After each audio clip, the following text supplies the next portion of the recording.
మీ పిల్లల పతనాన్ని మీ చేతులారా మీరు చూడబోతున్నారు. ఇది సత్యం.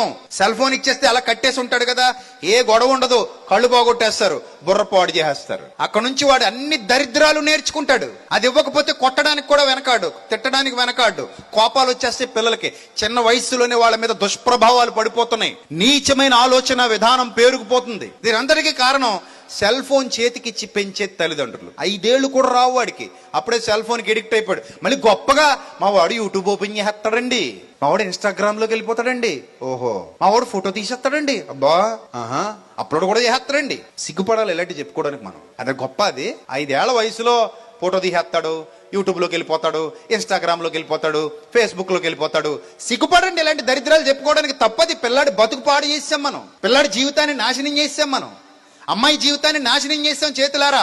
ఎందుకంటే ఆ వయసు ఫోన్ కి ఎడిక్ట్ అయ్యే వయసు కాదమ్మా అసలు అది.